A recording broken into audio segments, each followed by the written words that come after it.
विद्याताई, विद्याताई, मला तुझ्याशी बोलायचं. पण मला त्या अगोदर वचन दे की मी जे काही सांगणार आहे ना, ते तू कोणालाच नाही सांगणार. No police, no complaint. I just want to disappear. त्या माणसाला मी देव माणूस समजायचो होतो. I admired him. पण त्याने काय केलं? ज्या खोलीमध्ये मी माझा बर्थडे सेलिब्रेशन करत होतो, त्याने त्याच खोलीत माझं आयुष्य बरबाद करून टाकलं.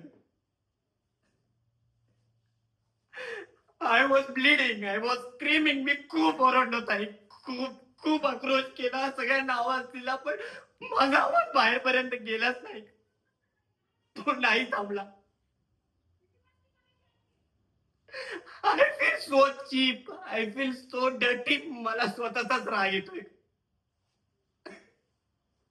मला म्हणाला की मी तुझी मॅच्युरिटी चेक करतोय. एका 18 वर्षाच्या मुलाची मॅच्युरिटी ही अशी चेक करतात का?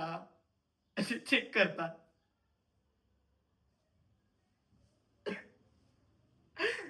ताई, मला सांग ना, मला काहीच करता नाही आलं का यार? माझी चूक आहे.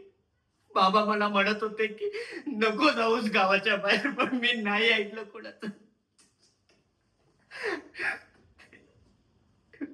ताई, तुला माहितीये मी का काही बोललो नाही, मी का गप्प राहिलो?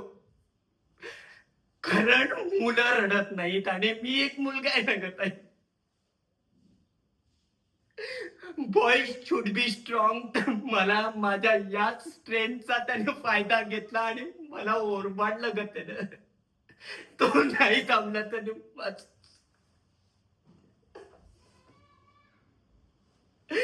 ठीक आहे ताई, मी मी नाही रडणार. नाही रडणार ताई, पण मला तोच सांग ना, मी माझ्या आईला काय सांगणार? माझ्या बाबांना मी काय तोंड दाखवणार? अगं, माझे बाबा एक छोट्याशा गावात शिक्षक आहेत ग. त्यांनी त्यांची सगळी पीएफचा पैसा, त्यांची सेव्हिंग सगळी माझ्यासाठी लावली, मला मोठं होण्यासाठी लावली. मी एक चॅम्पियन आहे ताई, आणि एका चॅम्पियन सोबत हे असं कसं घडू शकतं?